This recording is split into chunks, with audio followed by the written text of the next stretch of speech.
Is this a drill or something? I'd like to thank my friend Geekdom101 for giving me inspiration for this video. Make sure to check out his channel, it's linked in the description below. Greetings, Exalted Ones. My name is Dash.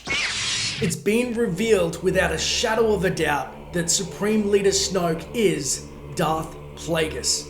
The reason being is the Star Wars Force Awakens official soundtrack. There is a track called Snoke, which you're hearing in the background right now. And if it sounds familiar to you, it's because it played in Star Wars Episode 3, Revenge of the Sith, when Anakin was talking to Palpatine about Darth Plagueis, and it's called The Tragedy of Darth Plagueis the Wise.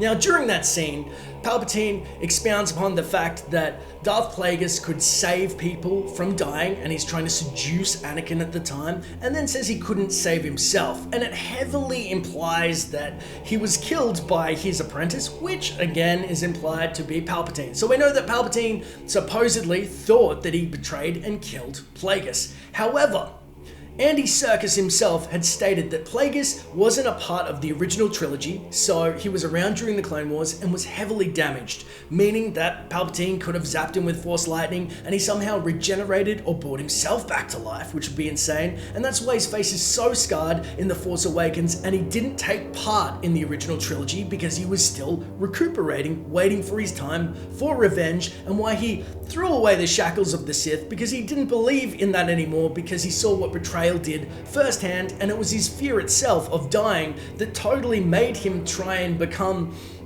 immortal, if you will. So if you listen to the two tracks side by side, there is no way in the world that that was a coincidence, and it's pretty much rock solid evidence that he is in fact Darth Plagueis. Now that obviously opens up implications because in the official visual dictionary for Star Wars, it's stated that Kylo Ren uses both the light and the dark side of the Force, and that Snoke was interested in those powers. Now why he formed the Knights of Ren is another question in and of itself, and we want to delve into that as we learn a little bit more, but it's very interesting that one, they didn't use a Mun like Darth Plagueis, so obviously the expanded universe has been scrapped, and two, the fact that he didn't want to train Kylo Ren 100% until he had fully embraced the dark side. So he's definitely still a dark side user. He's 100% probably not 25 foot tall. That was just a hologram. You can see the scarring on his face, which I believe Palpatine hit him with some Force Lightning, and however he survived, he did it and hid himself from Palpatine during his rule.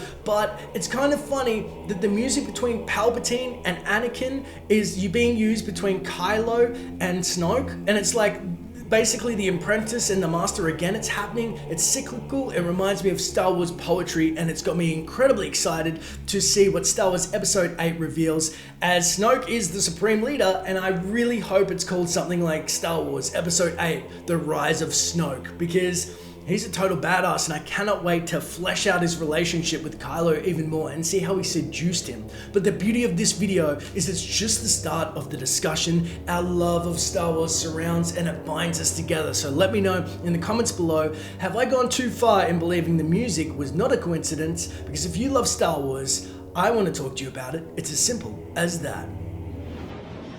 If you want to stay up to date with the latest Star Wars videos on origins, games, and theories, don't forget to use those Force powers of yours and hit subscribe. And hey, leave a comment below about what you want to see in future videos. It may just get covered. Thanks for watching, and may the Force be with you. Always.